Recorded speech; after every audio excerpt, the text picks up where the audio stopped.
Are you sitting comfortably? Then we'll begin.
Everybody, welcome to Weekend Update here with the Shills. It's the new Sunday show. We all bring a couple of news articles from the preceding week. We each present one. We discuss them a little bit. Sometimes we throw some shade at it. Sometimes it's a very serious thing. Who the hell knows? We'll see where we end up because we don't even know what each other bring.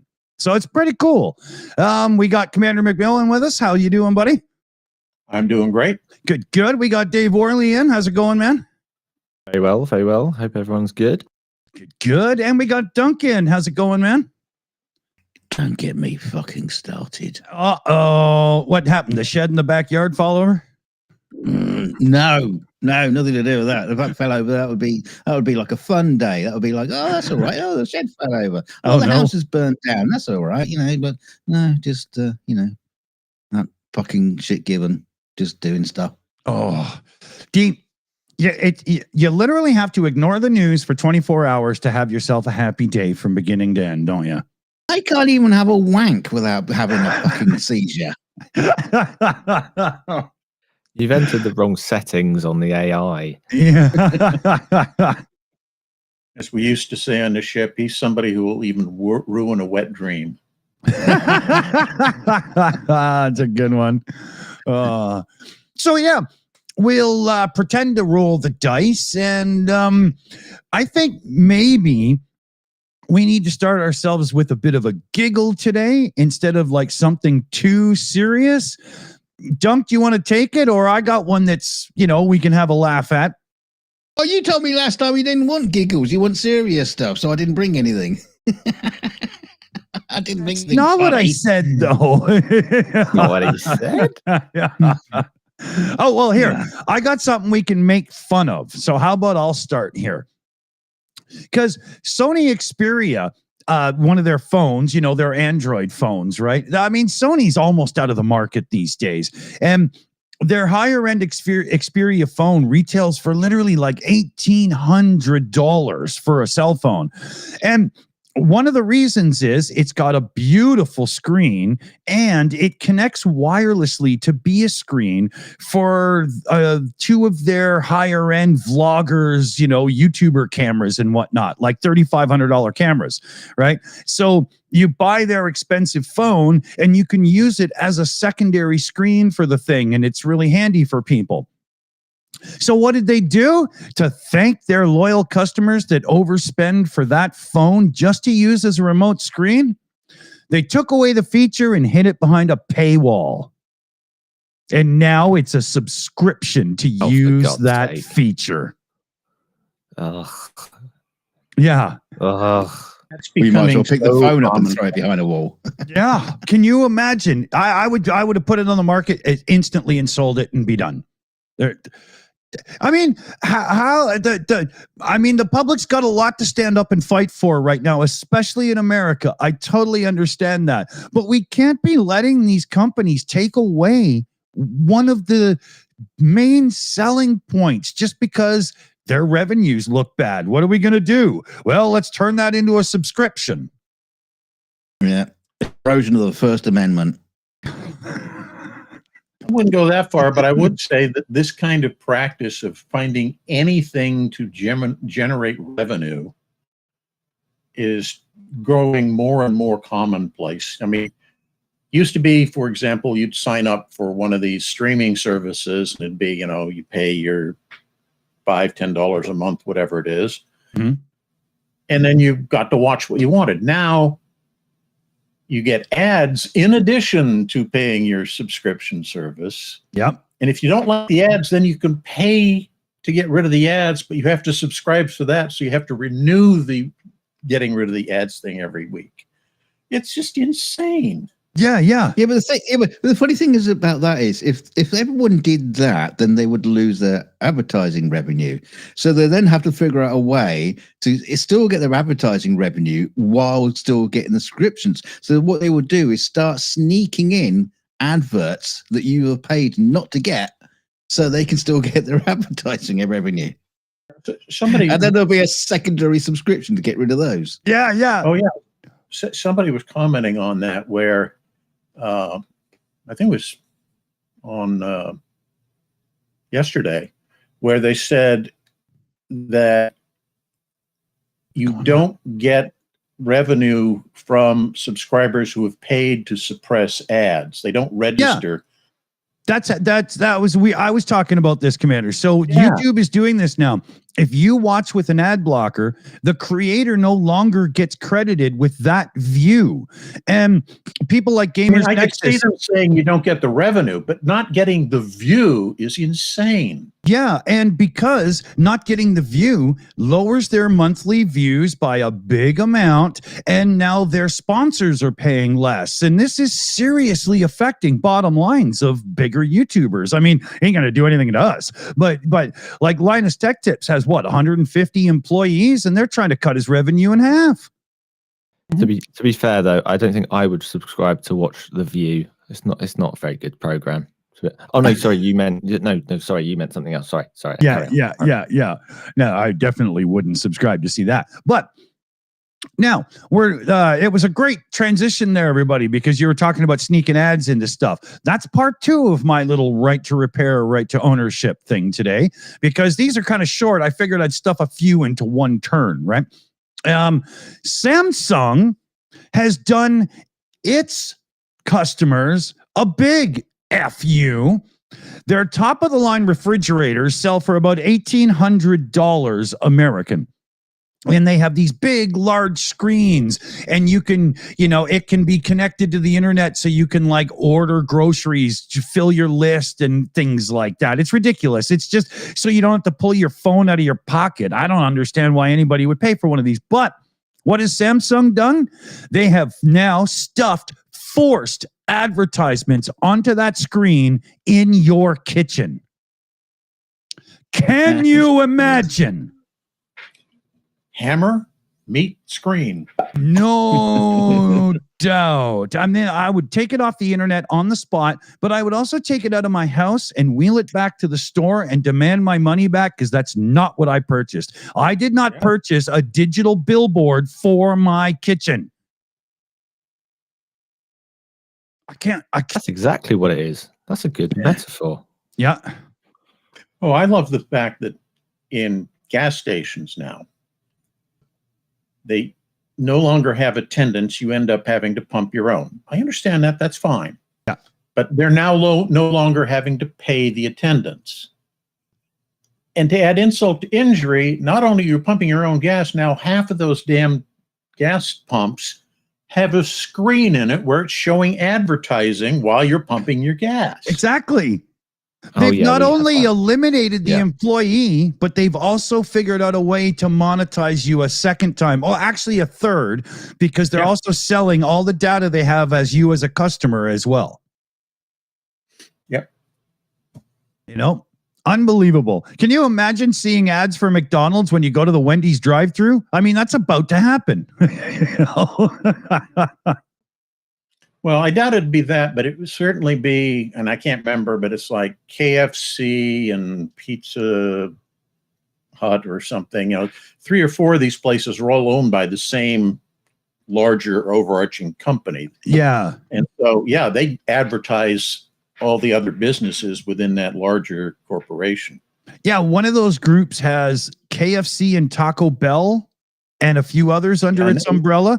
And KFC, Taco Bell, and there's definitely a pizza place in there. I can't remember if it's Roundtable or Pizza Hut or something like that, but there's at least those 3. Well, I couldn't believe it. Our local prostitute the other day, she had an LCD screen on her back, running ads.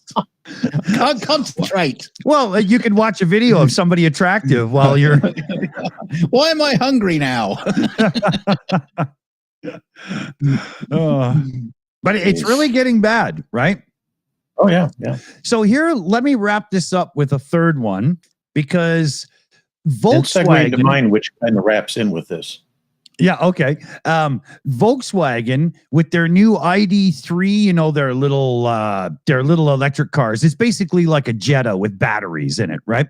The Pro and the Pro S are listed as producing 201 horsepower and no choice to buy it outright. You pay a subscription if you would like to get the extra 28 horsepower that those electric motors actually have in them.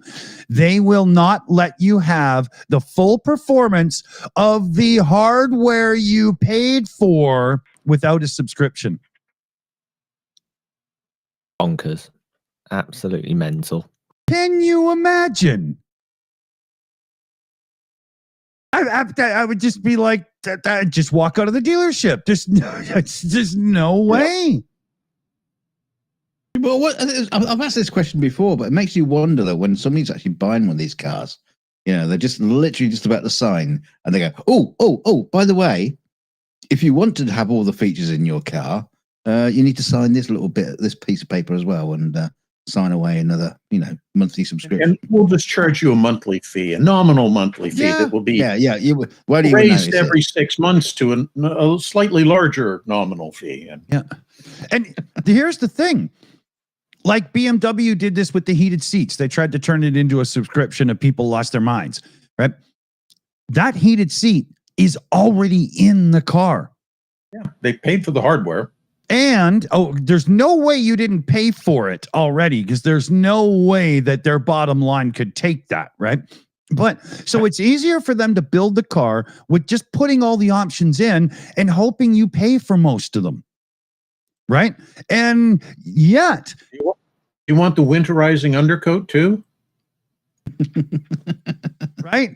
You want the steering wheel to go in both directions? But here's one thing people sometimes miss in this discussion is all of these options add weight to the car. You're dragging them around, getting slightly poorer fuel economy or battery mileage, and yet you don't even get to use them, and they're in your car. It's just unbelievable. I'd drive it right through the front door of Elon's home, because we're talking about electric cars here. I might as well keep it in that, right? See, I'm done with this. You can have it now. Yeah, it doesn't bother me so much, because I rent out my my second row seat to as a immigrant hotel.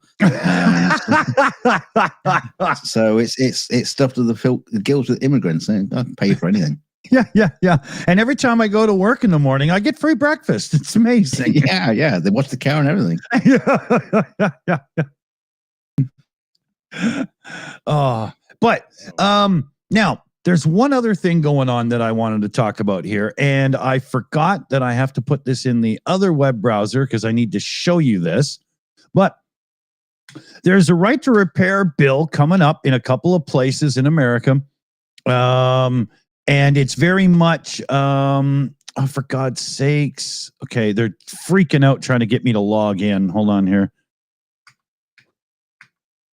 Okay, here we go. At least I think we can get it so we can see the damn picture. Hold on. I don't know why it's not coming up. 1 second. Sorry, everybody. Hold on. Thought for sure I had this planned, and not so much. Okay, so here's some of the ads I want to show you here. Stop the Repair Act. These are all over Facebook and stuff right now. There's Facebook groups and everything. These people are going crazy over this. Let me just see if I can't, get that a little bit better for you. I'll bring that over to here. That's better. Okay. Sorry, I'm so unprepared here. American cars, American jobs, American choice. Stop the Right to Repair Act is what it doesn't say right to repair, but that's what it is, right? Here's another one. More options, less safety. 70% of repairs happen at independent shops. Why do we need repair? Don't let politicians gamble with your safety. And what the hint is if I could show you the bottom, it's not working out. They're trying to say that independent shops are going to be the death of you. Here's one here. See if I can get this to scroll. I don't understand why it's doing this. Sorry, everybody. But look at the bottom here. Lower costs, preserve freedom, and fuel growth is what it's saying there. In other words, the Right to Repair Act could take that away from you. It can't. Stop it. Oh, my God. Make sure the money goes to the large corporations, not independent businesses in your locality. Yeah. It won't let me show anymore without logging in or something. And I guess I don't have a login on this browser. I thought for sure I had billionaires getting wealthy off of this. Yeah. Then it's un-American, damn it. Here's another one. Let me just read it to you. Sign the petition. You're right. Your drive, your choice. A stronger auto industry means a stronger America. Stop the Repair Act. And there's another one here that alludes to the fact that independent shops are the ones. Yeah, here's one. Let's see here if I can just pull the image down and show it to you guys. Right. But here's the one that I really wanted to show as well. It kind of pisses me off that it's doing this. Here we go. Yeah. How do I scroll this? It's not working for me today. There. These companies, look, third-party vehicle warranties. These companies don't follow manufacturer repair standards, use cheap, low-quality parts, and deny coverage when you need it the most. Now, it goes on and on and on. But in the last little while, a few online mechanics like the Car Wizard, he's on YouTube, and a couple other, have had a flurry of cars come in with poor and misdiagnosed repairs and shoddy workmanship from the damn dealer the thing was bought at. And what's really going on is the dealer has this flat rate, stupid model of warranty repair stuff and what going on. And some of these cars have such like 6 hours to do a simple job because it was designed so poorly, the mechanic can't get it done. So they just try to punk you off and get you out the door because they don't want to do it because they lose money. It's unbelievable. And now there's this big campaign saying third-party guys are the worst. Now, this happened just recently when there was a right to repair bill going in the cell phone industry. And the cell phone industry were doing the same thing, saying, but the independents are the one that will sneakingly install TikTok on your phone and have people steal your information and stuff. And then what did Samsung do 2 months later? They defaulted to installing TikTok on your phone when you buy it. They're liars, liars, liars. One last example. Many of you people out there with a new car, if you look up the service information for it, and you should, it'll probably tell you that your transmission is sealed for life and does not need service. Any real mechanic will tell you that is bullshit, and get your damn transmission serviced at about 60 or 70,000 miles. do it. So, yeah, a little hot there. This stuff really revs me up, but we're getting screwed left, right, and center. And not one of our consumer advocate agencies or anything are doing anything about this stuff. Literally, the only way you can finally get some sort of resolution with these companies for doing this is if you're one of those people that cry to the news and finally get a fight back person or something. That's it, you know? Yeah, once it gets to be bad press for the company, they'll pay for it. But until then, you're screwed. I mean, I've seen recently cars that are 6-7 years old just being shuffled out of the dealership because they don't want to bother with it. They can't make money on the repair, so they don't even want to try. It's unbelievable. You know, unbelievable. Last piece of this. If you're unsure about cars, you don't really know, it's just transportation to you. Do yourself a favor, buy a Toyota. You'll be all right. I did. Yeah, you did all right. Well, to replace a Toyota. So you're kind of in the loop. And that replaced the previous Toyota. Yeah, see? It's Toyotas all the way down. Yeah. Just like turtles, baby. Yeah. Dunk's got a subscription model. Yeah. Yeah. It's upgrading every 2 years. Yeah, it's got a lease. So, Commander, you want to go up next? Yeah, sure. So this is one that came in on Friday, and I don't know how much discussion it's had on either your channel or In Time or anything. But on Friday, the administration announced an immediate implementation, i.e., they issued no prior warnings this was going to be the case, of a $100,000 fee for a new H-1B skilled worker visa. What? Yes. Do they get paid 100,000? Now, it isn't retroactive, so if you're already in the country, you're fine. But here's the kicker. If you go home for, the local equivalent of Christmas or Thanksgiving to visit your family back in the home country, when you come back, you're subject to having to pay the $100,000 fee for your visa. Wow. Now, it gets worse. Remember I said no warnings were given? And it was an immediate implementation? Flights departing from India and China and several other countries who had workers who had thought they had H-1B visas, guess what? Well, they landed. They had to bring the planes. They had to bring the planes back to the boarding gates and deboard the people with those visas, because who carries $100,000 in their pocket to pay their visa fee? Wow.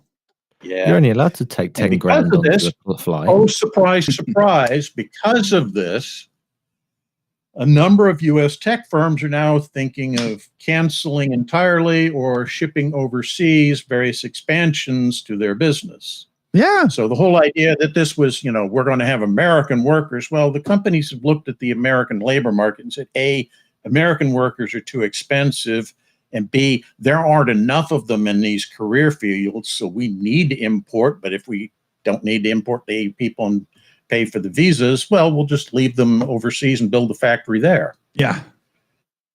Now, you said this happened on Friday. You said this happened on Friday. Well, previously. Correct. Yeah. Carpasian is saying that they walked it back. I had not heard of that, but I'm not saying he's wrong, but it wouldn't surprise me if they walked it back, because Bill Gates and Tim Cook from Apple and everybody would have been on the horn going, "You fucking idiots!" The flame spray of anger from any firm that is bringing in skilled workers.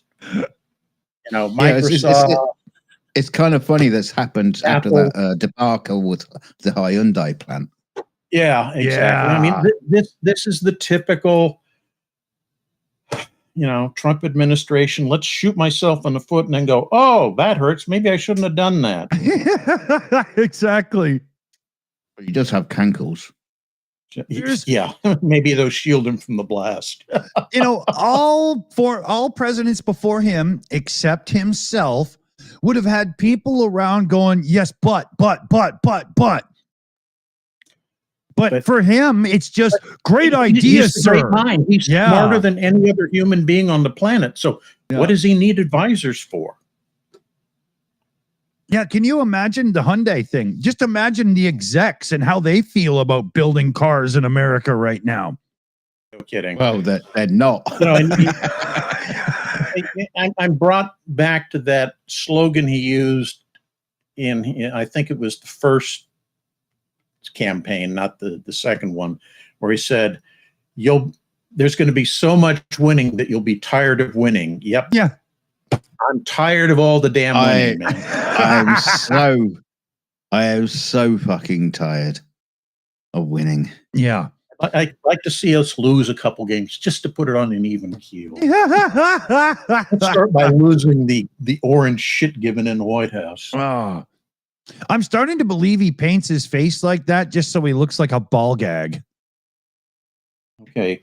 Carpasian says, originally it was yearly. Now it's a one-time thing. Exceptions basically allow for a bribe to be paid. Yeah, of course. Anything in the Trump administration, slip some money under the table to Trump or one of his cronies, and all evils are forgotten. Anyway. Yeah. I put that paired in with your stuff, which is, more ways that the corrupt system makes the rich richer. Yeah.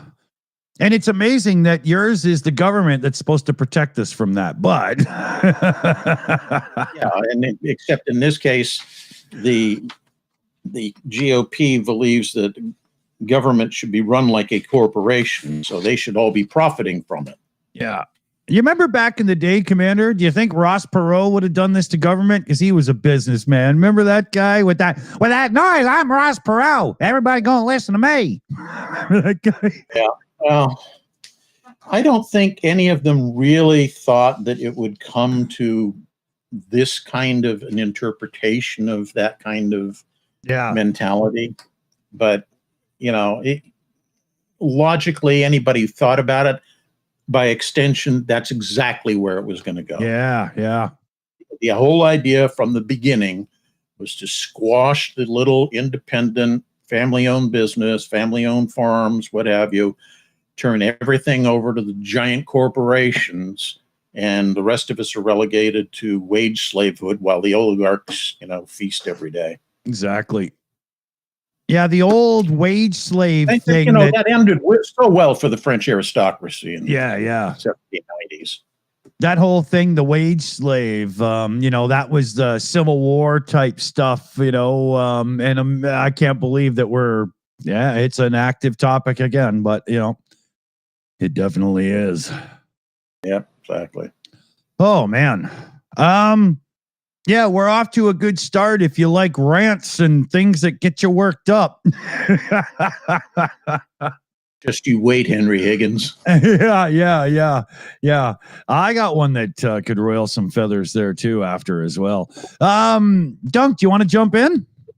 Yeah, so it's been recently announced. There's been a poll, and apparently Trump is now recognized as the least favorable president, his least popular president ever. He beat Nixon? Yeah. I mean, how come it took this long? 6 months ago. Yeah. I was going to say, how come it took this long for the poll to get to that point where he's the least? He's a fucking idiot. He's a fucking walking cancer on democracy. Bloated, orange-stained fraud who built his entire persona on lies, scam, and screaming into microphones. And yet he and his followers are absolutely convinced he is the most beloved and respected president that will ever exist. I can't believe he even says that out loud still, to be honest, because the numbers are so bad. He's a fucking narcissism is there. Yeah. Do you remember that moment where he sat there next to Mike Pence, and he said he was the most humble human being of all time? Yeah. I think he meant mumble. There's no contradiction in that statement. None at all. Yeah. I mean, I'm sure I used to know what humble meant, but I'm gonna look it up.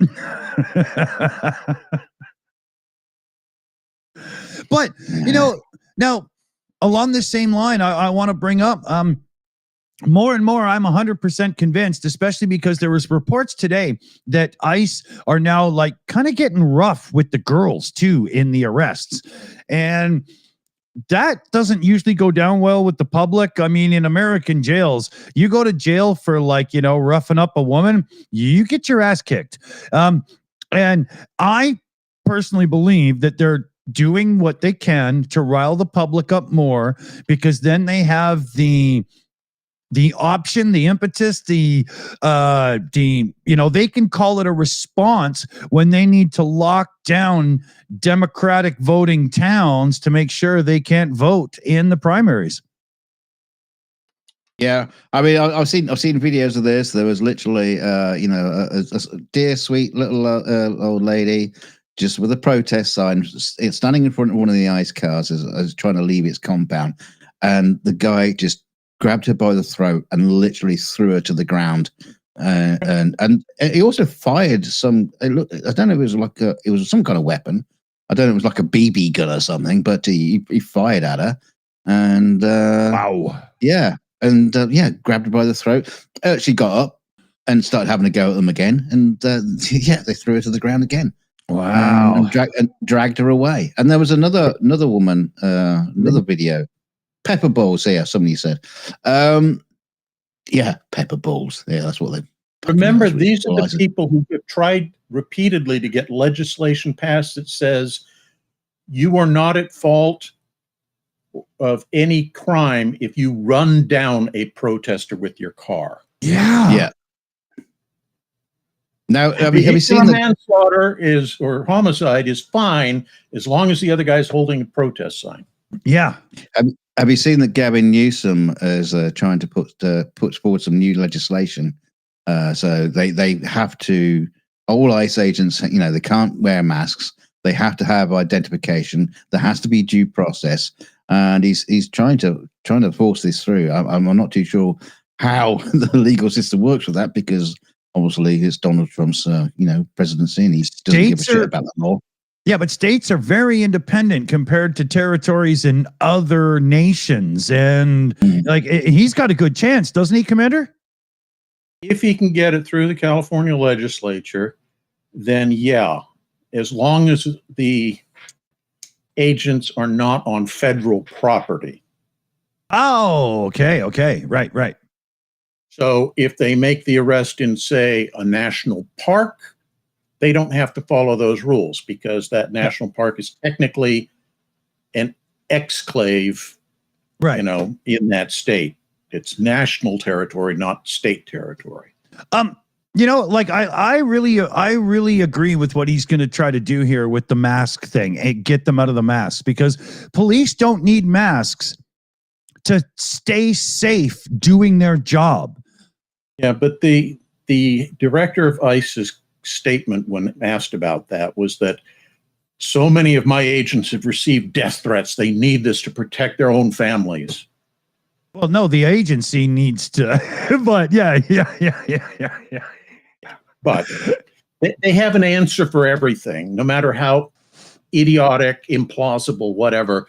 Yeah. They can craft an answer that makes it sound like, oh, well, we had to do this for the safety of the nation, for the safety of the employee, for the safety of the president, whatever. For the good of the empire. Yes, exactly. Yeah. So why haven't the police all these years been wearing stormtrooper outfits with helmets and shit? Nobody's doxing them and trying to, attack their families. No. Unbelievable. Even when they throw people to the ground and go grab them by the throat. Yeah.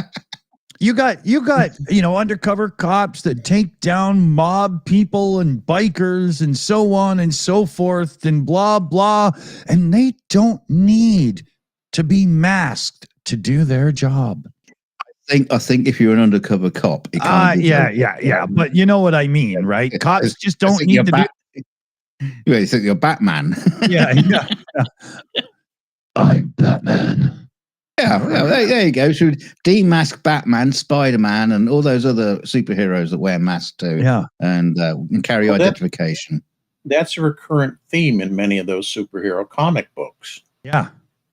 Which is that the authorities, obviously, if you're wearing a mask, you're a criminal. You're not an honest citizen. Yeah, exactly. Right.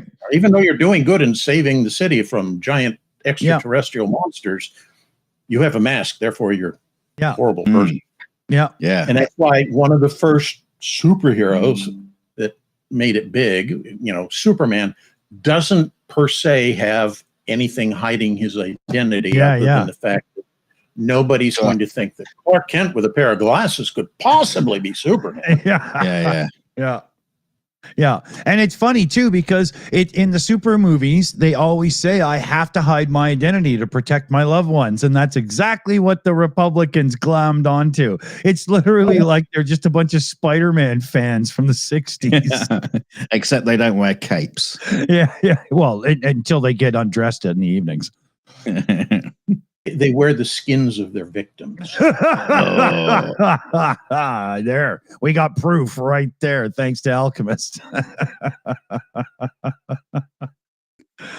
Okay, so Dave, where do you want to go? Is it a good time to throw out the fundraiser for the team? Oh, good idea. We're supposed to do that after 2, not 3. So yeah, good call there. Shout it out and I'll bring it up. Okay. There is a fundraiser going on. I can't remember how much money. What is that? That's blurry on my screen. Yeah, we got 1,028 in so far, and the goal is 1,800. There's been another payout of the funds to one of the team members to get a few things done and stuff. I was supposed to read a brief before the show, but I didn't because I was so slow getting ready. I was barely on time. But I think we have 2 last people that get their stuff covered. I'm not 100%, but we've done really good so far, everybody, with chipping in and helping with this. We'll get the link in the live chat. It's really worth it. It's not like we're buying bubble gum and whatever. It's things that are really important and needed. So it's a very good thing. And the team, are always there for us doing things, and they're always there with you guys in the live chat and stuff. So that kind of works out, doesn't it? And it specifically, as I understand it, specifically goes towards things like laptops and things that help them actually, help us do the show. Yeah, well, there's a couple of people that are literally at the break point where their systems can't handle what they're doing. There was a home emergency that got taken care of or something as well. I'm not 100% to the list. Annette knows better than I do. I'm not somebody who can be trusted to take care of this kind of thing. Everybody knows it. So. You can't say that. Right. I can. It's true. I might as well admit it. Yeah. Just going back to the ice thing. I just want to ask the panel, what do you think? When do you think? What kind of assault on ice agents do you think is relevant? Because in the chat says Lisa says in the ice protest near my house, a lady threw a softball or something at an agent or an officer, and they identified her from video and arrested her. If you throw a sponge. There was a guy who tossed a sandwich. Well, yeah, I mean, the sandwich guy. It might have some very sharp pastrami in it. Yeah, exactly. But then after he'd gotten home, his lawyer called and said he's coming to turn himself in, but they still sent 27-man SWAT team to kick in his door and drag him out in handcuffs. Yeah, over a fucking sandwich. Yeah. Well, this is why I'm asking this. If someone throws something that's basically a sponge at an officer, is that arrestable? Is that an offense? Yeah. Throw 12 feathers. It depends on how you want to interpret assault. Right. So because if I tickled one under the armpit, that'd be assault. If it's not with his or the agent's express permission, then technically it can be called assault. Right. Okay. Well, there's not many people I've approached that I can say, "Can I give you a tickle?" And they say yes. So I think exactly. Yeah. Does that include the other way round? It's as well, when idiotic. It's idiot proof, but there we have it. That's the way the law is written. So Yeah. What were you saying there, Mr. Worley? I was saying, does it work the other way around when ICE officers throw a sandwich at you? Of course not. Well, okay, no, but No, what? they throw a 15-ton weight at you, and that's okay. No, but hold on. What They if eat the sandwiches. What if they take the sandwich and put something revolting on it and throw it back? That should be assault. Like, what if they mutate the ingredients and screw it up and throw it back, right? Like, what if somebody put Spam on the sub? What if they didn't put salt on the sandwich, but pepper? Does that mean it's like pepper spray? Well, it wouldn't be assault because there'd be no salt in the sandwich.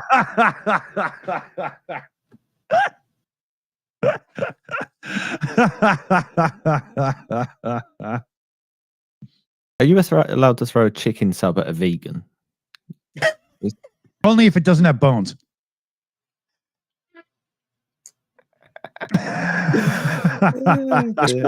But is throwing eggs or milk or cheese a violation of a vegan's rights? They might be still opposed to lacto-ovo violations of their dietary restrictions. So. What if you threw a peanut at somebody allergic? Is that like attempted murder? Oh, don't want to go there. Yeah. Right? Okay, shout out time. Because we got Don Stellan in the chat, who dropped $100 US into the GoFundMe for the team. So big shout out to Don. And then he comes in with a message in the live chat as well. Love the show. Hey, Don, love having people like you around. Thanks for supporting the team. That's huge, man. Awesome. Another round of applause for Don, shall we? Awesome. Very nice, very nice. Yeah, so I think we've already gone around the horn.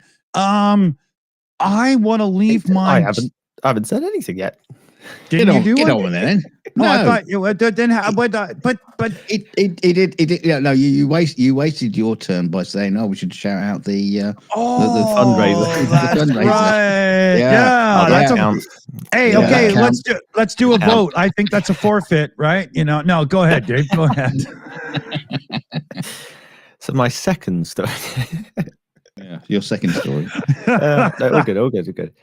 Lots of things that have been going on. So I was going to go left field here, and I was going to go into music. And there's a new Gorillaz album I'm really looking forward to. Now, are they the ones that did that? Don't. I know but that's all I know. That's really helpful. But really is that helpful. They had this monotonous thumping tune that came out. That's the dum dum dum dum dum dum dum dum dum dum dum dum dum dum dum dum. It sounds like you're just doing ABBA backwards. I don't know. Clint Eastwood. Okay. Okay. Yeah, Anyway, go ahead, Dave. Go ahead, Dave. I don't know. No idea how relevant that all is. Okay.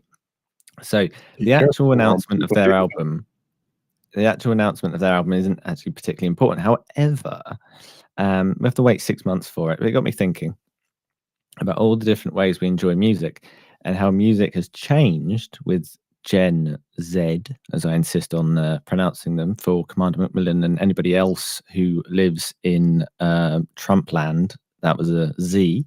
Z is the way you pronounce it if you're having a heart attack and you just can't get to the end of the fucking letter. Z. Gen Z. So anyway, those young people who would have probably followed my old podcast know that I used to collect vinyl, and I know they end up doing things like collecting cassettes now because that's cool. Apparently, it's just not. It's not. That's awful. Do people collect CDs now again? Retro CDs? It's starting to come into fashion, and it's perfect timing because there's no real good mechs to make a CD play anymore new, so that's good. Yeah, that makes no sense. But I mainly listen to music through things like Apple Music or watching videos on YouTube.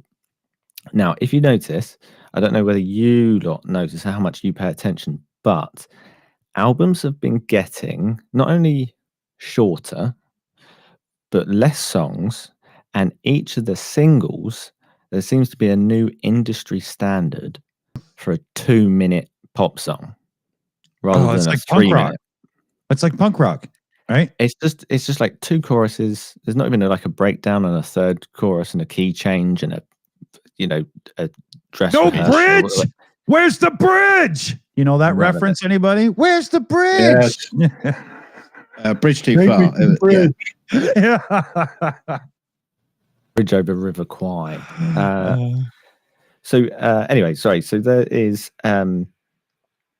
there are some sort of tracks that I know me and Dick definitely agree on because we both listen to Chemical Brothers, and Chemical Brothers are known for doing things like the Private Psychedelic Reel and things like Escape Velocity, which for those who don't know is a 13-minute song. Okay, this lasts an entire day. Just you put it on when you wake up and it's still going by the time you go to bed again. So my beef is this: out of all the singles in this decade, so it's counting from January 2020, in the UK top 40, the official top 40, I know they measure it differently now, okay, but can you guess how many bands are in the #1 spot for the past 5 years in the UK? How many bands or BAMs? Bands. How many bands? Okay. Bands In the with last B, 5 years in the top spot? Honestly, I Honestly- didn't expect the Spanish Inquisition. Yeah, honestly, I bet it's something stupid like 12, 14. I'd say none. As far as I can figure out, it's 3. 3 bands. That's it. And it used to be. Oh, you're hold on. You're doing Right. a distinction between a band and a solo singer. And collaborations, yes. Exactly. Oh, well, it's all collabs now. Well, actually, if you go back in time, it's just people didn't need to be shouted out. Like Eddie Van Halen is the guitar player that plays the guitar solo in Beat It from Michael Jackson, but it didn't have to say featuring Mike or Eddie Van Halen. You know, I mean, Money for Nothing by the Dire Straits didn't say featuring Sting. It's just, he's claimed the rights to it. He says he wrote it. Well, Sting owns everything he's ever touched, right? So, you know, but okay, I get what you're saying now. I would have guessed lower then. Yes, I would have. Okay. I thought you were saying how many bands have, by rotating top songs have occupied the top spot. And I was going to say just a few because they're the ones that work with the best songwriters.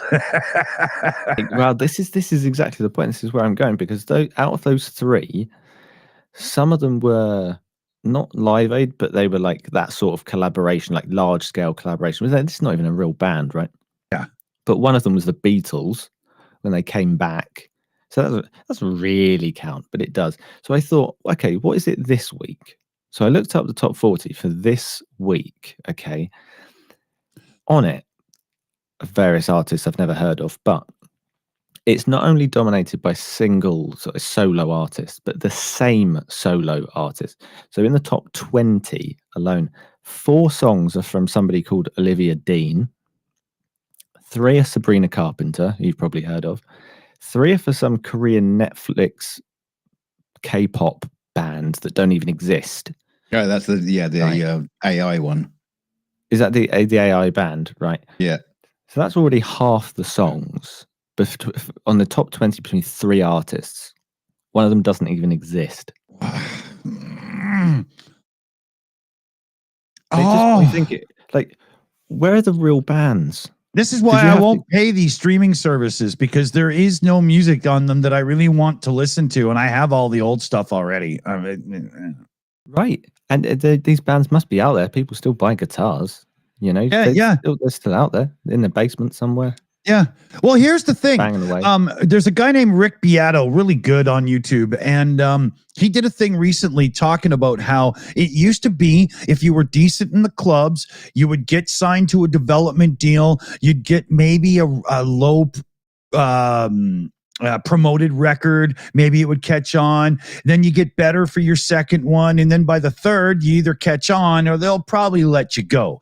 Nowadays, you already have to be successful on social media before they'll even touch you. Well, you're already successful then. Yeah. You don't need them.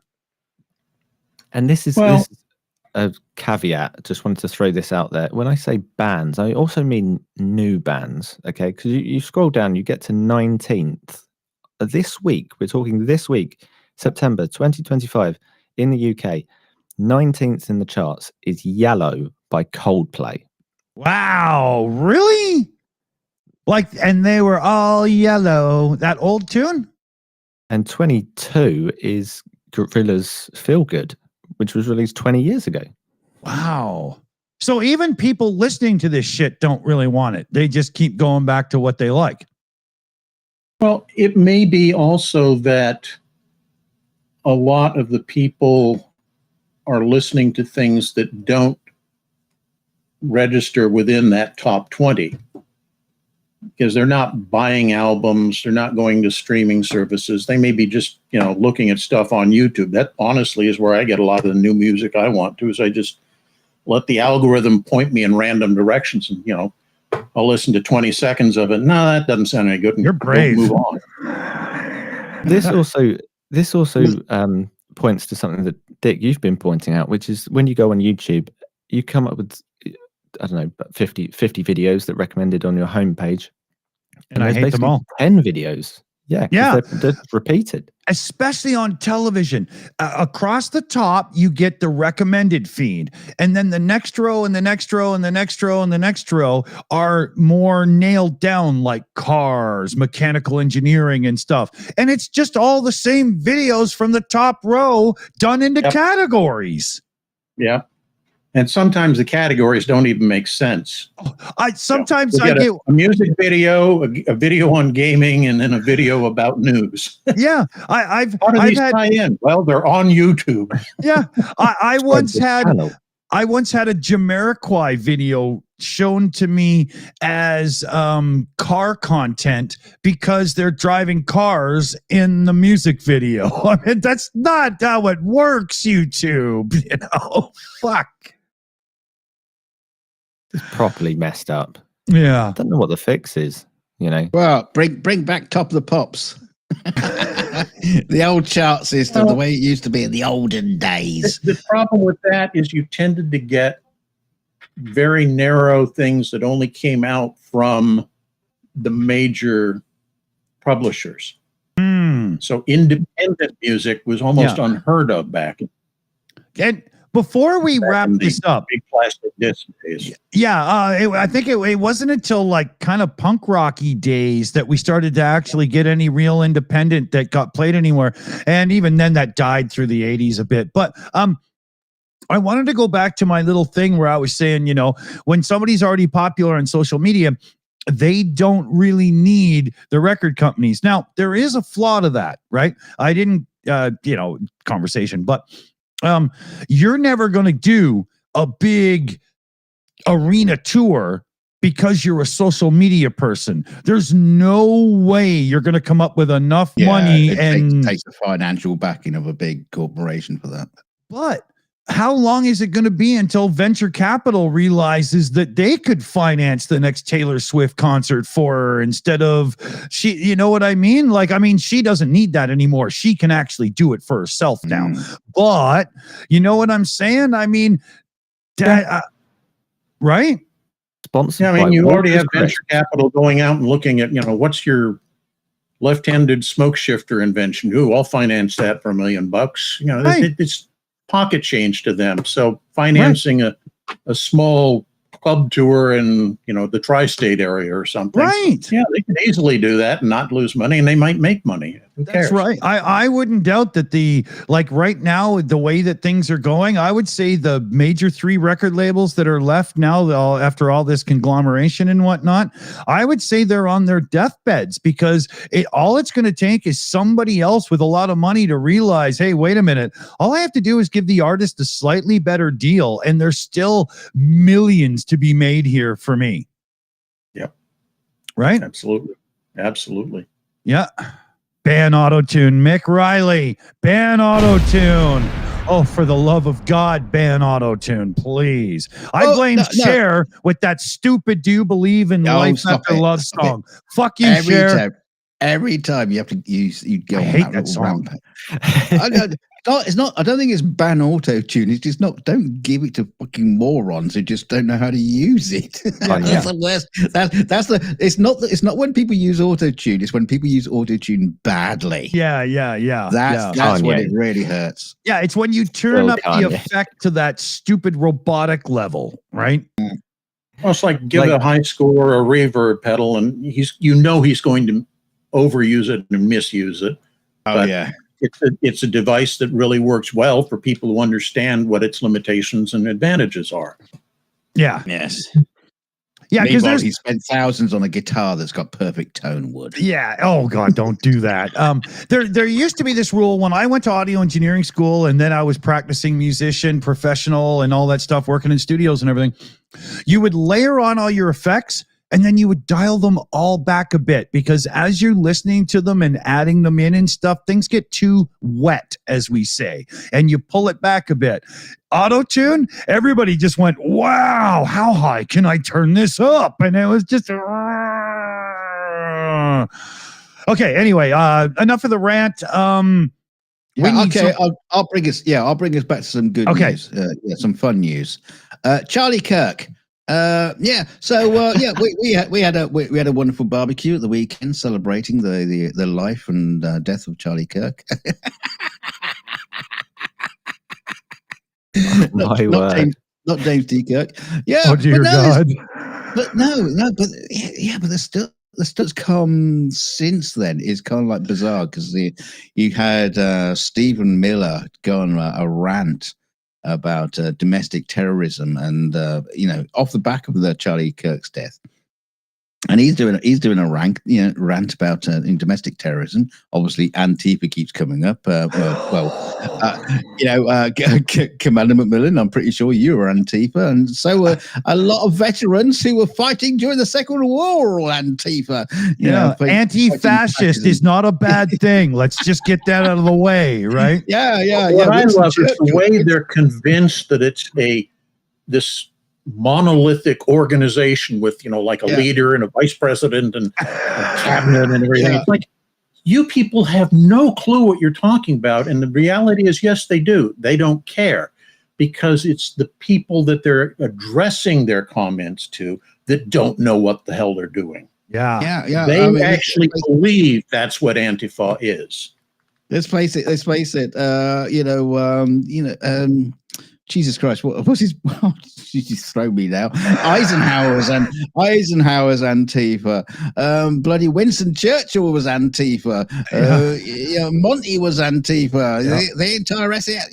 The 101st Airborne were Antifa. So many people were Antifa at those days, and it's like, like you say, they're just like pigeonholing Antifa into like terrorists. But there's a strategy to this, I believe. No, shut your gob, because I'm coming to that. Oh, okay. Because now Stephen Miller is now including anyone on the far left or Democratic or just actually just left. Anybody who disagrees. Anybody who's a water Republican. Anybody who hasn't kissed Trump's ass, recently.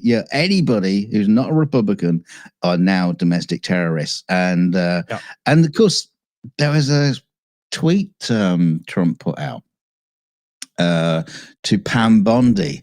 Now it looked like it was a private note. It looked like it was a private note, but then you look at it again. He goes, "Well, no, he's using the MAGA, mob to start laying in to Pam Bondi to enforce what he's saying, and they're basically wanting to take down the Democratic Party." As terrorists, they want them arrested. They want them in prison. They've been pushing that message for a long time. But they're pushing it hard now. Yeah, Trump is quite pissed off that the DOJ hasn't dealt with his perceived enemies, the people that put him in court from the other side of the aisle. He's furious. He's freaking out. He wants this done before he's dead, right? Well, I tell you why he's furious is because the MAGA mob are coming back at him, Yes, saying, why hasn't this been done yet? Because you said this was going to happen. Yeah. Yeah. I mean, obviously, he said he was going to, solve Ukraine in a day and lower egg prices, but that never happened. So this was one of his promises to the MAGA mob, and now they're pushing on him. So he's pushing back to his DOJ to take down Democrats. So yeah, you're gonna see. Oh, guys, one second. Let me just jump in quick because we missed a super sticker from Yvonne Way earlier. I don't know how this happened. I was reminded here by Mexi Girl in the chat. So, Yvonne Way, queen of the super sticker on the Shills channel here, had the little Tweety Bird lemon head looking dude just chilling with the sunglasses and being cool and waving hello at everybody. So a big hello to everybody watching from Yvonne Way. Thank you, Yvonne. Very cool. Thank you, Yvonne. Yeah. And before we lose track on this, Charlie Kirk. Back to Charlie Kirk. Lovely Charlie Kirk. Such a nice guy. So there's been this strange thing that's coming up. Oklahoma. There's breaking news that the play has come out in support.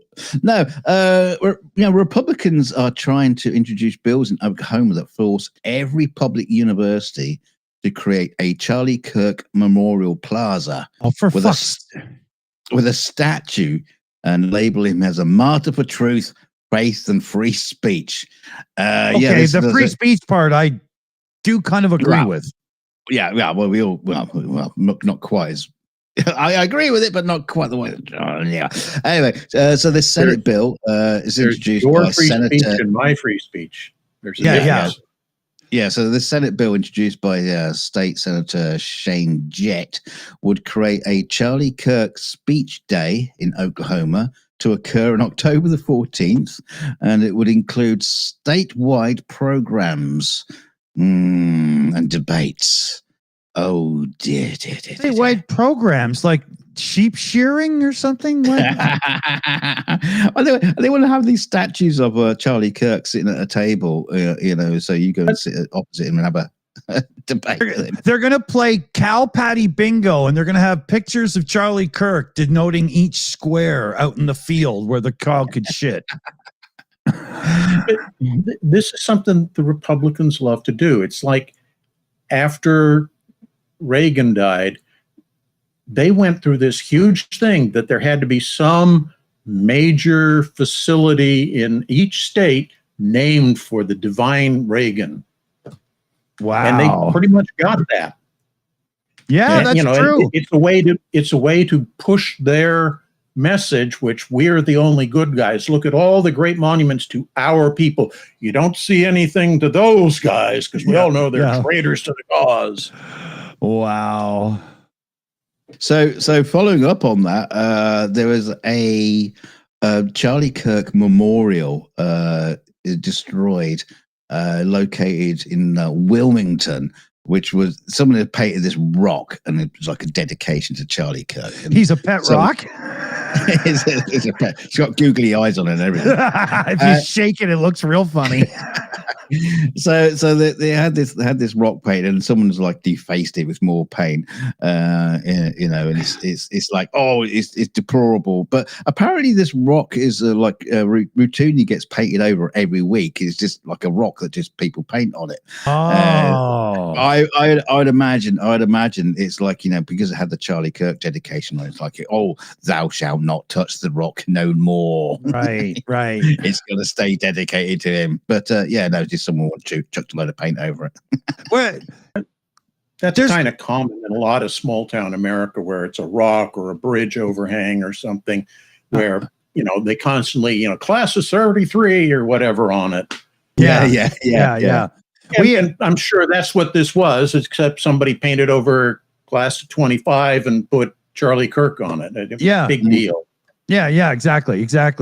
We have one of those where every year they do a class of, and as you're driving into town, it's up on this thing, right? Yeah. But the fact is, it had them dedication to Charlie Kirk on it. Now becomes it. Exactly. Now it's untouchable. Yeah, exactly. It's holy land. We're kind of having fun. But I do want to say one thing as we're talking about this guy.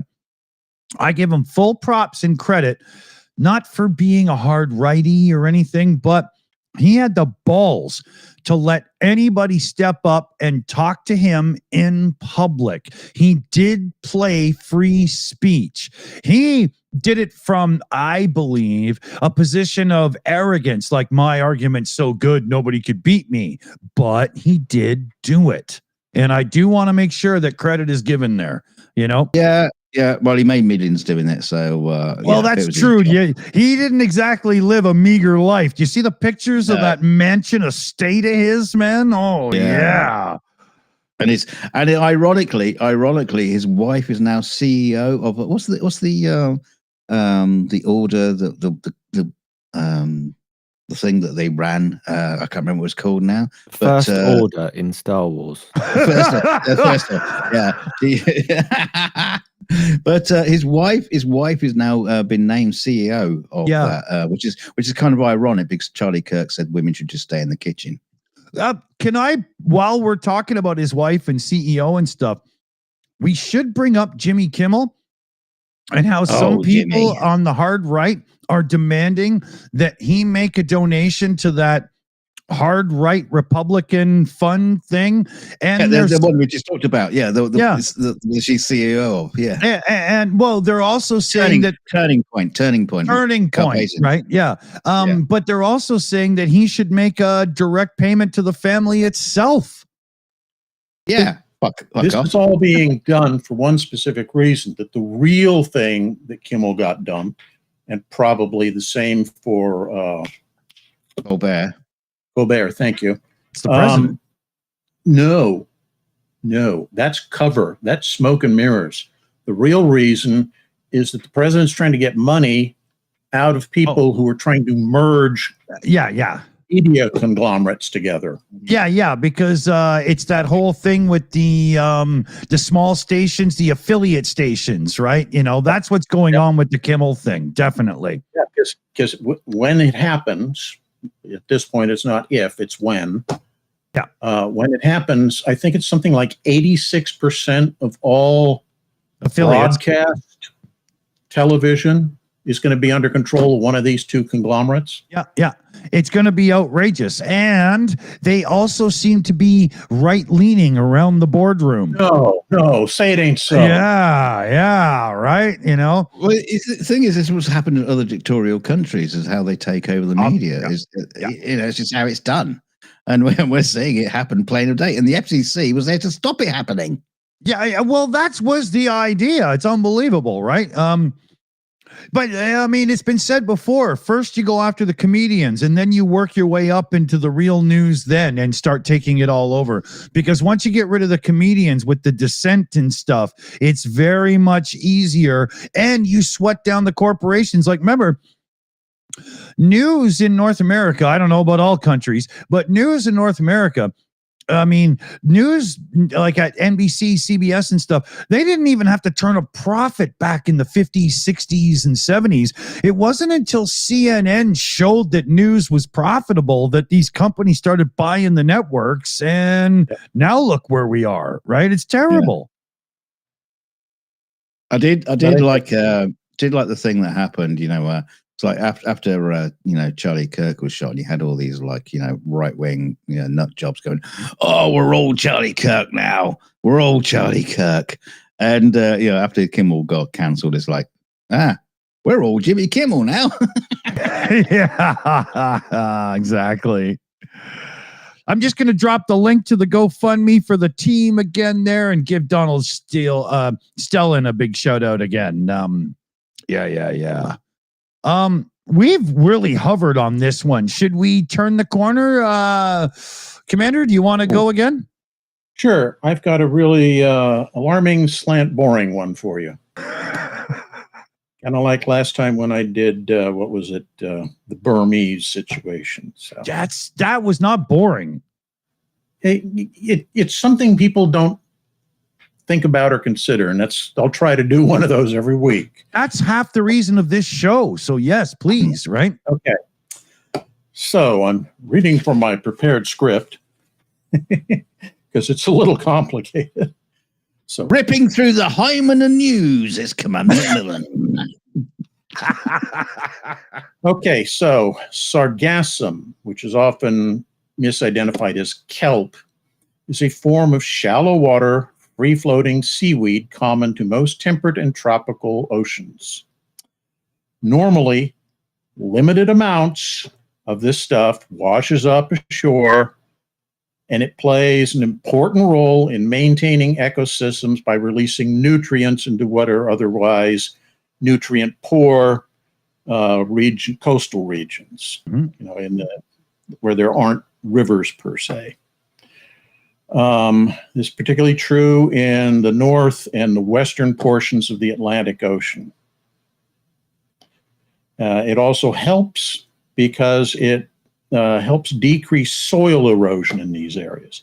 So sargassum is not a bad thing per se. However,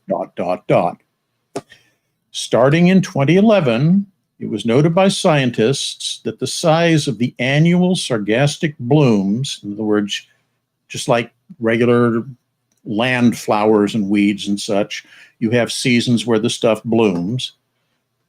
When these sargassum seaweeds bloom, they have been increased in volume 1,000%. Did you say decreasing in volume? Increasing. Oh. Gone up. Okay. Okay. This is largely as a result of deforestation and increased agricultural fertilizer runoff from major rivers such as the Amazon, the Congo, and the Mississippi. Right.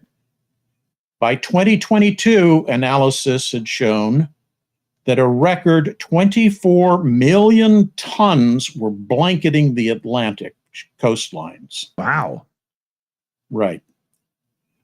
Sargassum inundations have resulted in major revenue impact to coastal tourism industries, especially in small Caribbean countries whose economies are highly dependent on seasonal tourism.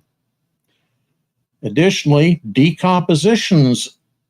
decomposition of such large amounts of sargassum has caused massive fish kills in coastal regions due to oxygen depletion, because oddly, when this stuff breaks down, it sucks oxygen out of the water. Yep.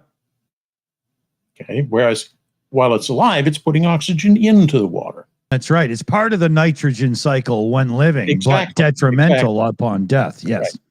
And so the oxygen depletion has killed fishes, and also the stuff, just dead stuff floating in the water, has started killing off coral reefs by blocking sunlight.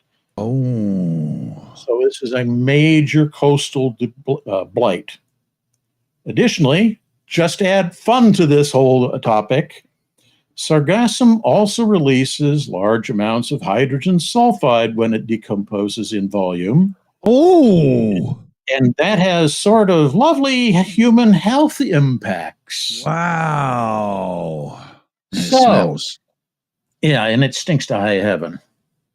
Even small amounts of it. I mean, I live in an area where we don't have a big problem with that here in Puget Sound, but yeah, when even small blooms wash ashore, yeah, you can smell it. It has a distinct odor. Yeah, man. So I'm going to segue in a minute into a separate related topic, but I wanted to highlight what we're talking about here. So because of all the agricultural runoff, because of all the clear cutting, et cetera, this is going to become an ever increasing problem as time goes on.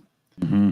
It's gotten bad enough that some of the small Caribbean nations have bought lots of, like land clearing equipment to sweep the beaches clean so that visitors can actually go in the water to swim when, Caribbean blue waters is like the big selling point for your tourist industry, and they look out and all they see is bobbing brown sludge. Yeah, people ain't too cool about that. Well, we have that problem up here, Commander, with a thing called milfoil, and it's permeating our lakes, and they've created these boats with these big like harvester like things that chew it up, and just to make the beaches usable, for Christ's sake. Yeah. So this is one of those complicated problems to solve, because you want to cut down on the problem, but you don't want to eliminate sargassum and related type of seaweeds entirely, because they fulfill an extremely important function in the ecosystem. And, predictably, nobody really seems to want to devote any amount of effort or money into solving this problem, at least not from the United States, because, that doesn't add to some billionaire's coffer. Exactly. It doesn't. Yeah. There's no bottom line that goes up. So who gives a fuck, right? So that's that topic. Now let's get into the related topic. So we know that the oil industry has been doing oil exploitation from the seabed. You see the big platforms and they drill for oil. Right. And that has its own side issues. Well, a field which is only just now getting started is the harvesting of minerals from the seabed. And the way they do this, at least currently, you don't send a guy down there in a little diving bell and he picks up, oh, look, here's a rock with aluminum in it or whatever. No, what they do is they take like a giant half-mile long rake and they drag it along behind a dredge across the sea bottom. And then they haul it up and they take all the valuable looking geodes and such that have minerals in them and dump the rest back in the water. Well, there's a problem with this, because in most areas, those pristine sandy beaches that you see people, go to the beach to go swimming, that's not what most sea bottom is. It's not sand. No. Most of it is like a meter thick or more decomposing sludge. Yeah. What we call sediment. Yes. It's not just decomposing seaweed, it's decomposing fish, it's fish poop, it's anything else that flows out. Yeah. And when you drag these rakes along the bottom, guess what it does? It churns that stuff up into the water column, which in turn promotes the growth of blue-green algae. Yeah. Again, blue-green algae, good thing in moderation. It generates a substantial amount of our oxygen on this planet. We wouldn't be here without it. Right. But you know what it does in excess? Ooh. It releases neurotoxins into the water, which kill everything except it. Yeah.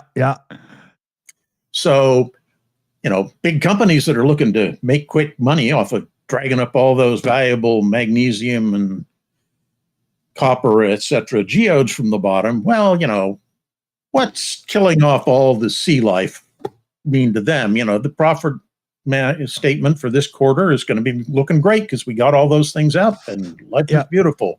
For, the upcoming decade, you may be able to survive polluting the oceans with neurotoxins.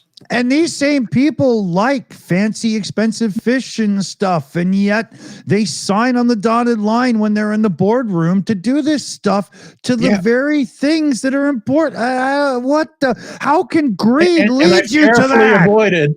I've carefully avoided talking about farm fishing. Oh, where the hell are they going to take their yacht? That's a whole other topic. Yeah. Dunk?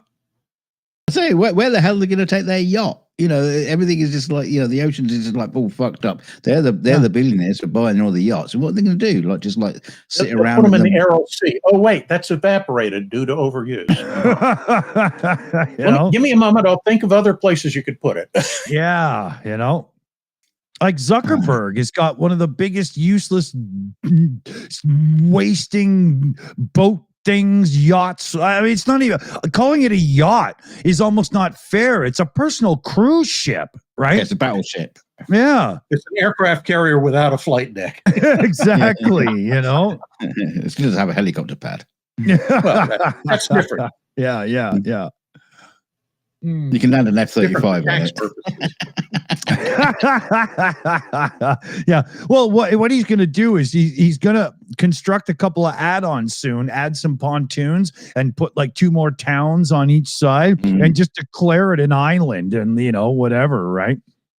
Well, I like Lisa's comment. I love Lisa's comment. Good time to lay off most of the EPA. Yeah, exactly. Yeah. Oh my God, man. Yeah, good choice, Commander, because that really ties in to show how unbelievably bad for everybody green is, to the point where it's bad for themselves and they still plow forward with it. Wait a minute. I thought greed was good. Didn't they say that in the movie somewhere? That guy died. No, it doesn't count anymore. The thing is, all this political squabbling that goes on in the world, and it's not just America. It's all across the world. Yeah. All this political squabbling that happens, and we all become so self-centered in all that shit that we kind of like missing the bigger picture on the world. If there's got to have like consensus of agreement of how things should be run. Am I being a bit utopian here? Because you just think that just people are getting away with this sort of thing because all the other shit we're having to deal with. But it's not just that. It's been throughout history, and you really get down to it. Government and laws are set up for the primary purpose of protecting the wealth, prerogatives, and privilege of the wealthy. Well, it sometimes trickles down to protect the rest of us, but mostly when you go back and analyze how you got there, it was because the wealthy were afraid that if they didn't put that into effect, the little people get mad and cut off all their heads. So what you're saying is all the people who assassinated Caesar were just in it for the cash. Because they won't get in any. I think that's a very fair statement. We can't let him become a multi-billionaire off our backs. No, we want some. I mean, he'll take most of the money. We won't get our fair share. Yeah. I'm not going to let somebody get rid of Caesar. They go into a civil war and they fight over who gets to get the lion's share anyway. Yeah. I think people were pissed off. Well, I think people were just pissed off because they were sick and tired of a guy named after a freaking salad making more money than them by that amount, Nice was. Tossed. Actually, that's a misnomer because Caesar isn't his name, it's the title applied. Yeah, exactly. Yeah.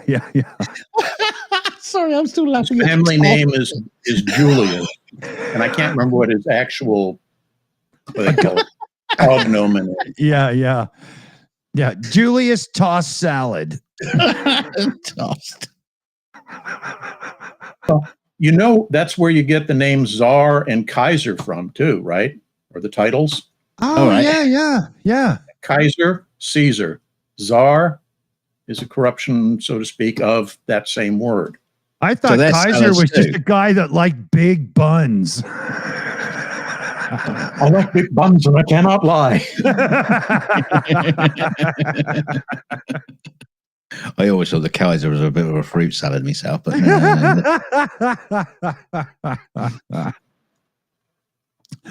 oh, too funny. Let's see here. Hour 23 live. We're okay. We got a little bit more time here. Dave, you want to go again? Oh, there is something that you should know about if you don't know already. So, sticking with music, Russia has launched its own version of Eurovision called the Intervision. Sorry, what was it called? I screwed that up. That's cool. Good. It's called the Intervision. Intervision. It's like international. So mostly military songs. Yeah, as in international, where only Russian people apply. No. North Koreans will be there going, "We love Supreme Leader. We love Supreme Leader." Well, you never military and guess who. political song. I'm sorry, I forgot that important subclass. You'll never guess who won. It was Vietnam. Who won? 100%. 20 hours ago, or whenever it was, a singer called Duck Fuck. I'm not joking. I'm not joking. That is real. That is real. I think you might be mispronouncing it.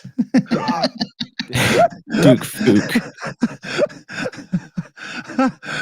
It's going to take me the better part of a month to get over that. Oh, Lord. I can only imagine the sound from the duck when he pushes in. So what was the title of the It song? would sound like Rodney Dangerfield cracking a big one. So what was the name of the song? Was it Agent Orange? Oh God. Well, Putin said, or I should quote him often, said it could become one of the most recognizable and beloved events in the world. Ukraine's foreign minister said it considered Intervision an, quote, an instrument of hostile propaganda. I mean, it's set up by the Kremlin, for God's sake. Well, it must be popular because you watched it. Wow, it had one viewer. Yeah. But surprisingly, there was 27 voters. Did Graham Norton host it? He was on commentary. One of the most concerning things is that the US was meant to be competing and then dropped out at the last minute, not for decent, moral, ethical reasons. No, of course it's because the competitor that was meant to represent the United States alongside Russia and all these other BRICS countries, right? He had a family emergency at the last minute. He was like, "Oh, sorry, can't do it." His wife was thrown out of a window. No, they had a sudden case of morality. Yeah, guy showed up with a check and he was supposed to sign the ham, and he was, I don't know about this. Our RFK was supposed to give him a vaccine, against morality. He cancelled that. Oh God. So he was singing the translated version of "We Love the Glorious Orange Leader." Wow. Wow. Oh, it's just, you take the Korean version, you translate, and you add the word in orange, and you're good. Winning combo, dude. You know what? Spinning off that, in I think it was Hungary or something like that. There was like a competition, like an Olympics for but just jobs, people like forklift driving, grave digging, and chopping up wood and stuff like that. And apparently Russia came last. They were. They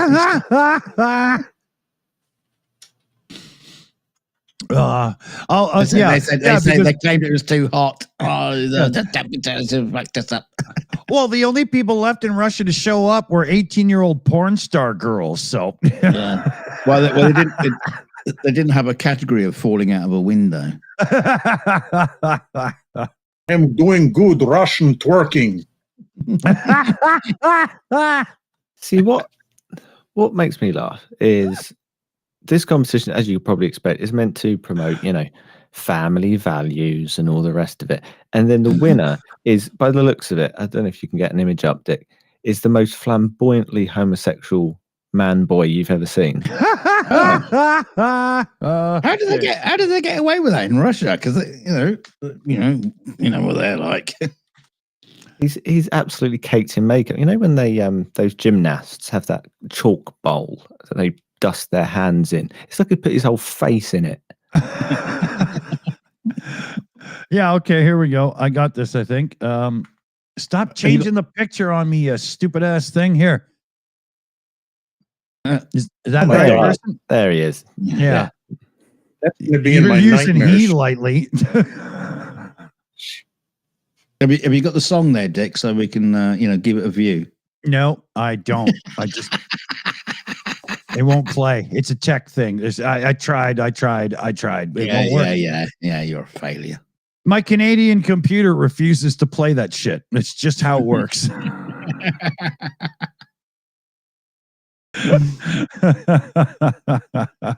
I didn't realize.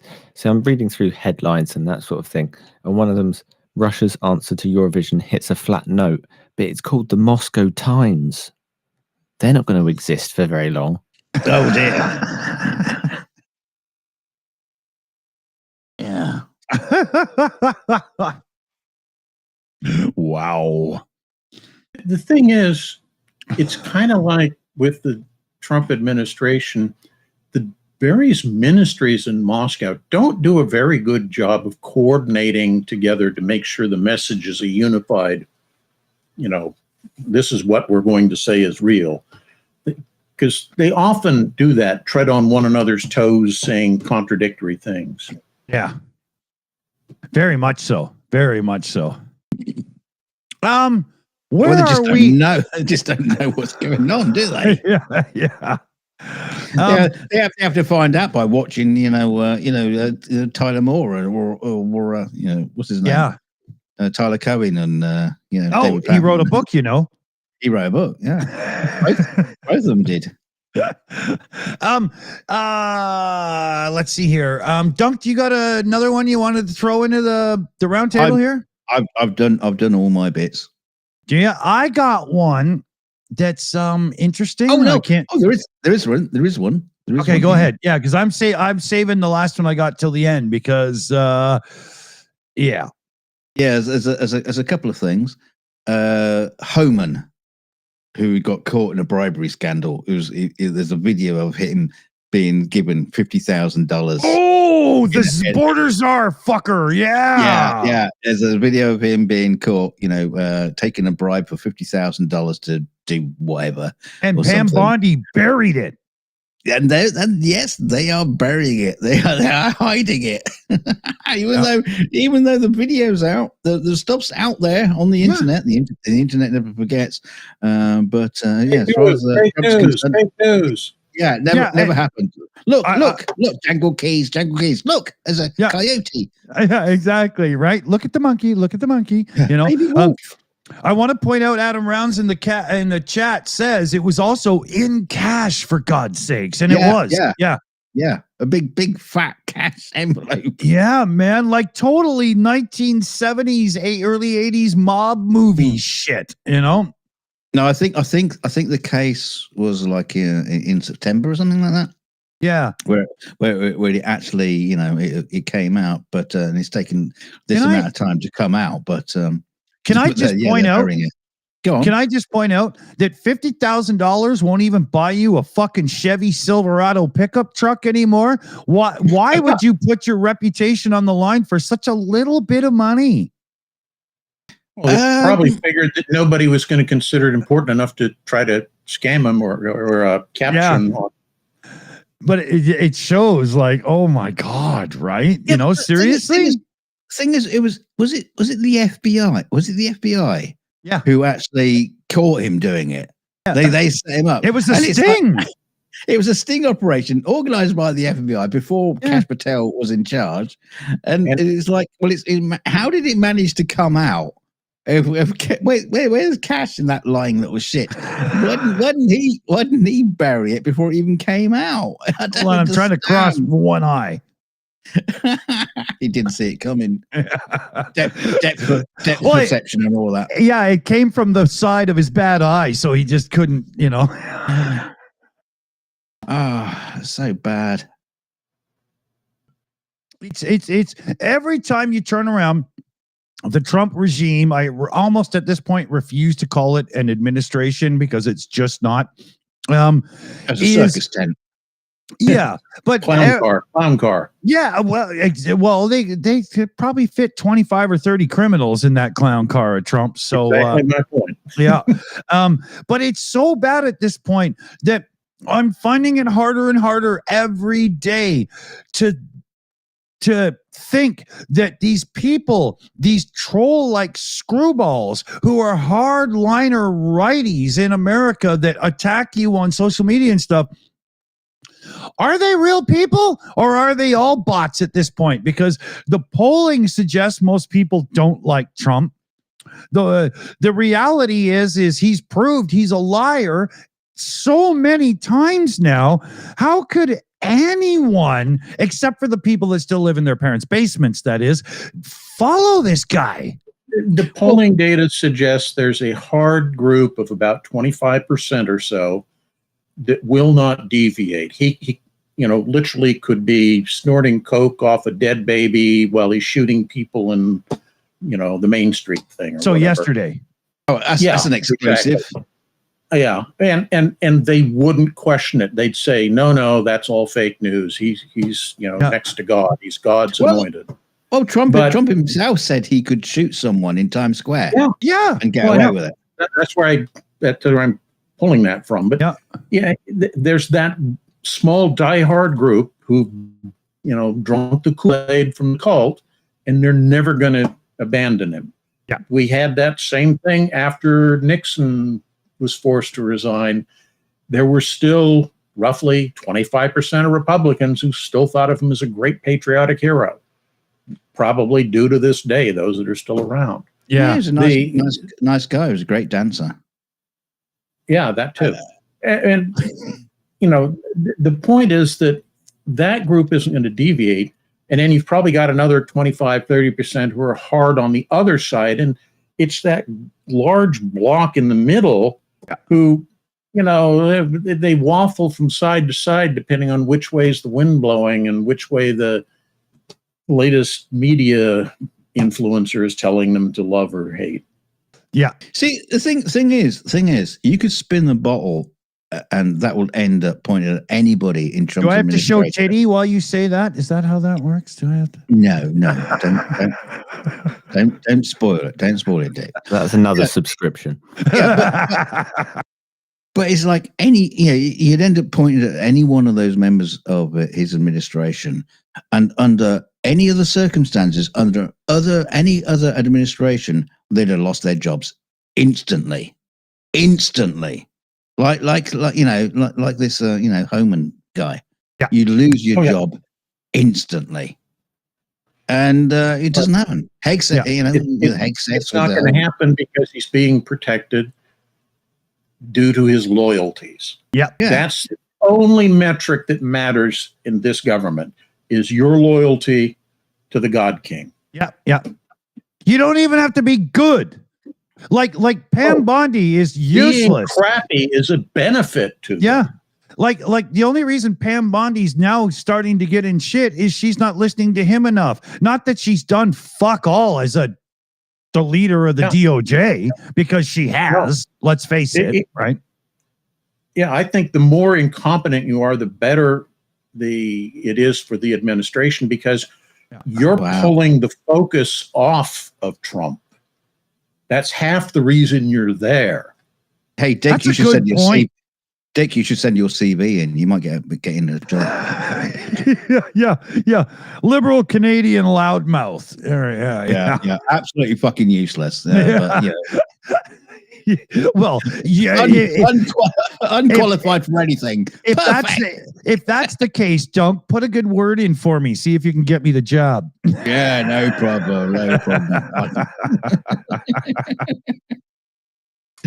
It's like those old stories, you can't sing, you can't dance. We're going to make a great band out of you. Yeah. And that's kind of like what the administration is like.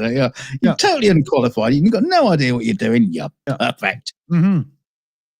But damn, you got a smile. All right. So you just like me. Yeah. Before we wrap this up and throw it in the bin, I just wanted to bring up.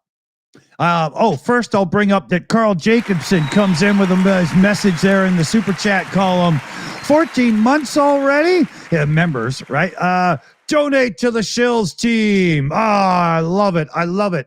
And I will get that link into the chat right now to support that message.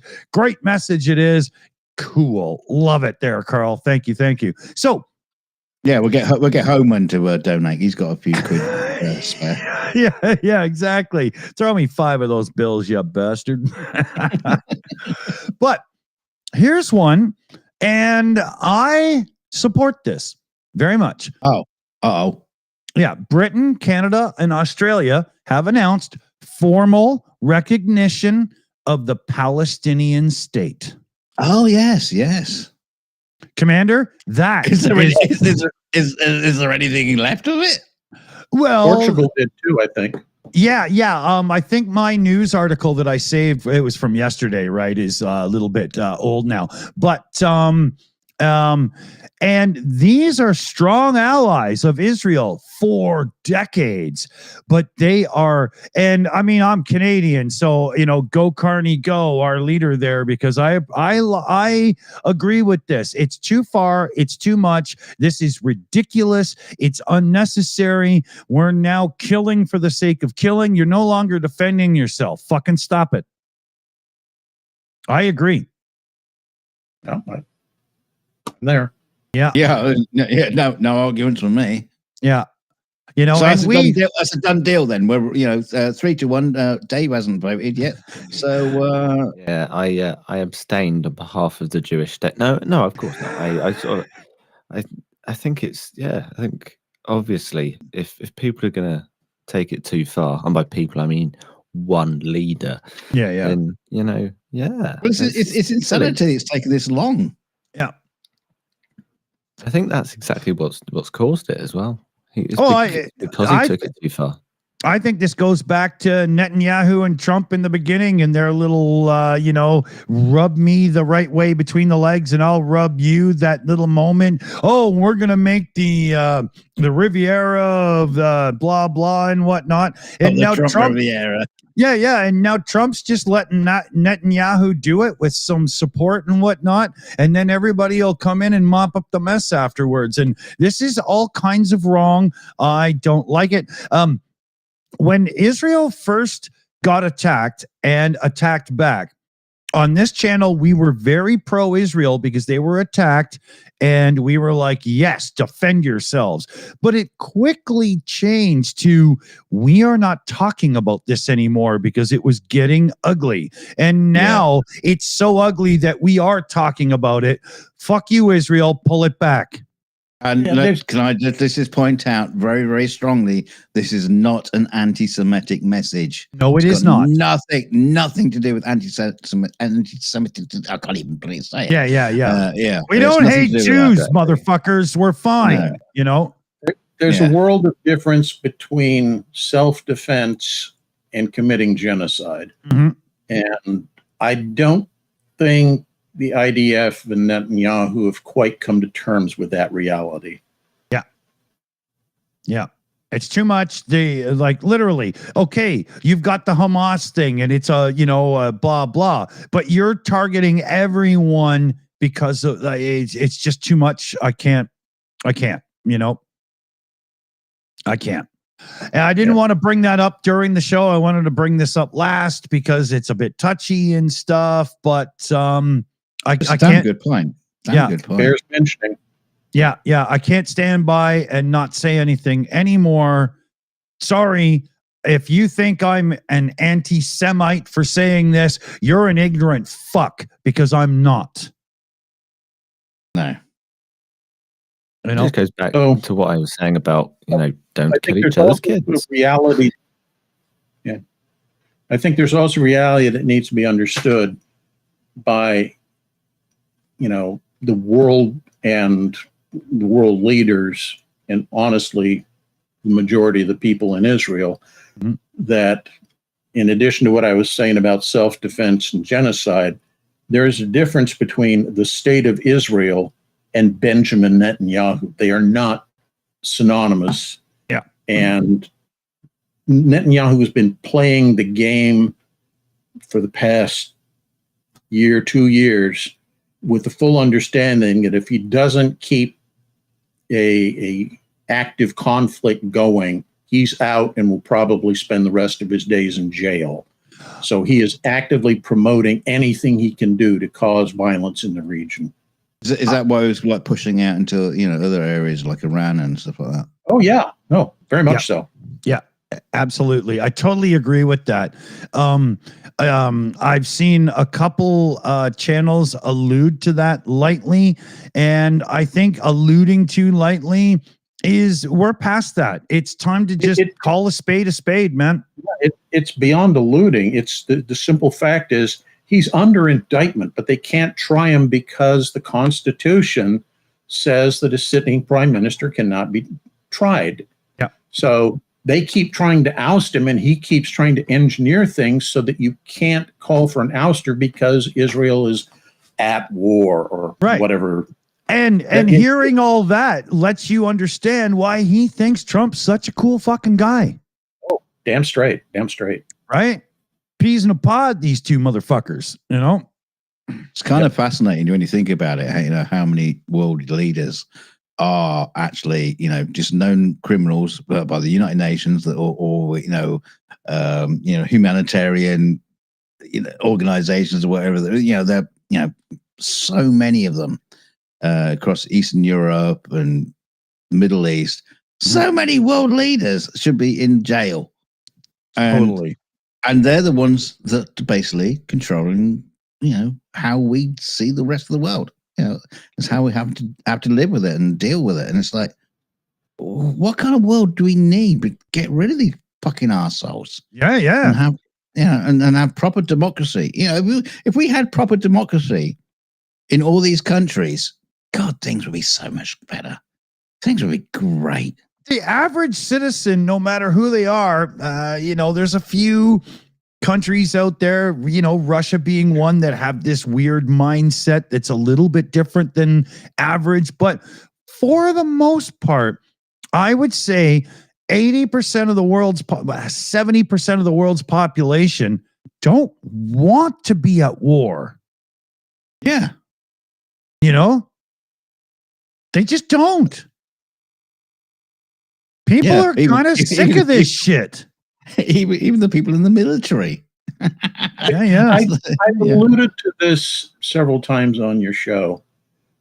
Clausewitz has a very famous statement in his treatise on war, and he says, war is the continuation of politics by violent means. Yeah.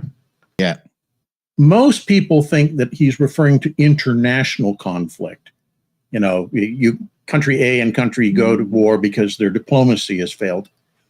It's much more local. In reality, I think a lot of it is domestic politics drives international conflict. It's when a leader knows he's in a bad situation domestically, is likely to lose power.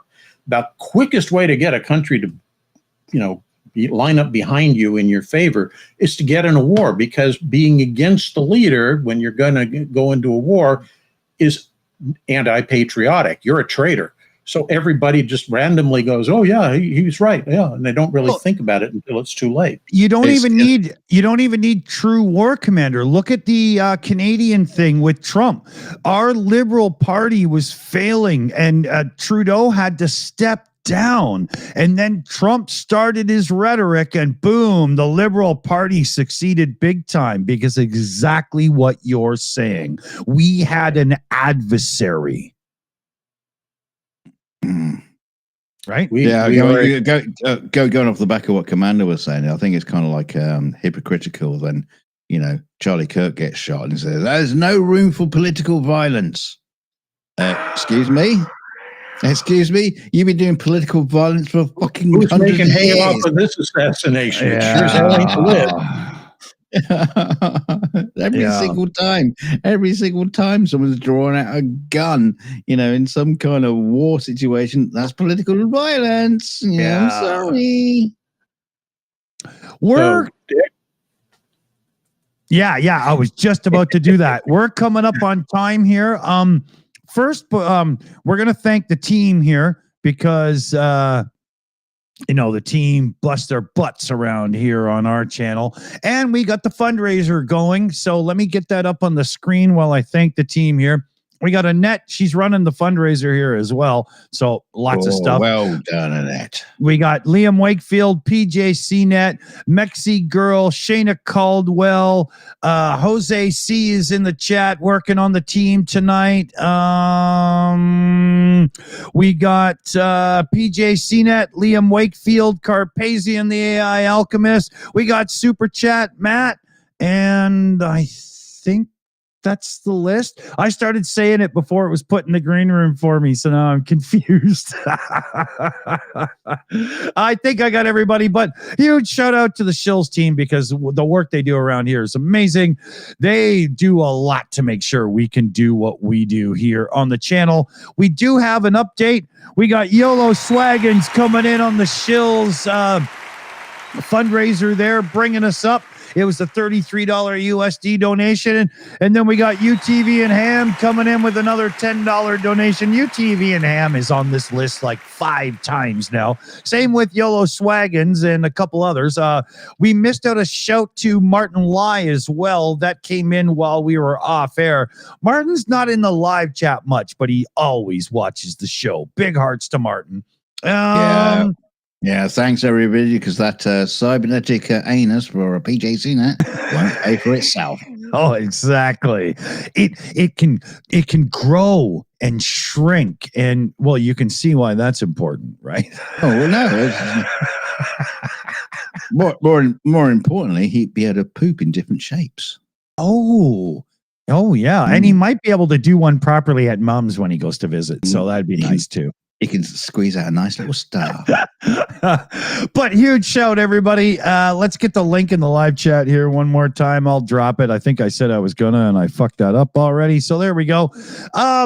Let's go around the table and talk to the panel. Big thanks to the panel today. That was another great show in the bank. I'm really liking the format of this show, having fun with it. So we'll do a counterclockwise. We'll start with Dave there. The Rock. How you doing, man? How the Rock? How is it? I'm wearing them. Sorry, I'm wearing them. If you look very carefully in the background, we've actually got a lot of titanium as well, and sort of different platinum and different sorts of jewels. Looks like you got a pool table with a funny rounded edge to it. I'm not sure what's going on there, but yeah, it's like you look like U2's pimp.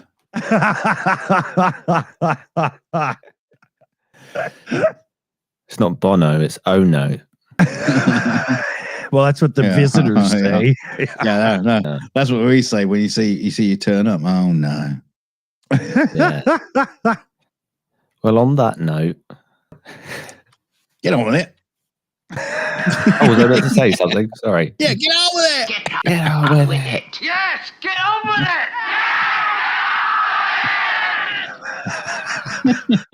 it.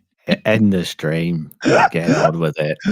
Commander, what do you think, buddy? The credits have been sacked. Responsible for sacking the people who were sacked or been sacked. Don't fuck with Commander, man. What do you think, Matt? Good show, and look forward to next time. Yeah, me too. Good call. Bug Nick telling me missed a good one because, right? Yeah. Dunk, what do you think, buddy?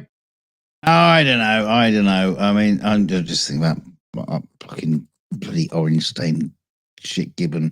Yeah, history will remember Trump as a bad president. It will remember him as the most dangerous fraud ever to slither into American politics. And the man who nearly burned democracy to the ground just to keep feeding his own bottomless need for worship. He's trash in a suit, rot in a human form, and the sooner the world is rid of his toxic influence, the better. Well said, man. Well said. So big shout to everybody watching the new show here. I hope you like the new format. We're going to keep bringing this over to you. Just got to expand the main channel we do.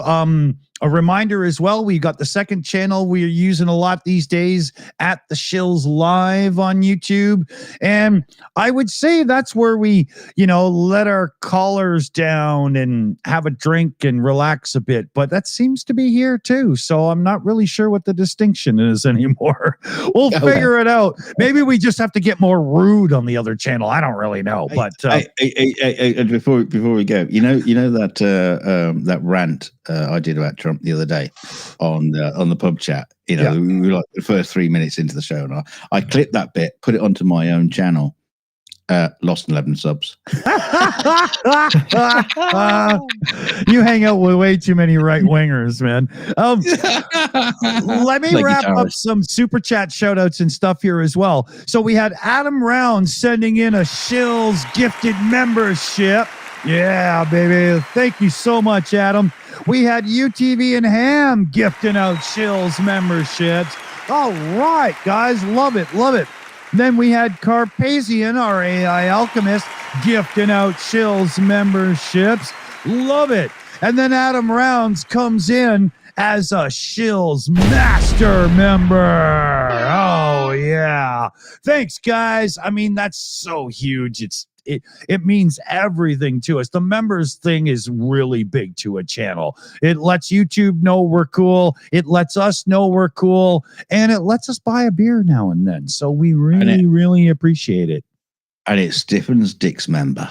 Oh, it does indeed. I'll be walking like this later. Don't call you a tripod for nothing. Exactly. It's War of the Worlds, baby, and it's coming right at you. No, it's because he keeps trying. Okay. Oh, God. Okay, we're ending this before it gets worse. Thanks for joining us, everybody. See you next Sunday. Stay chilly.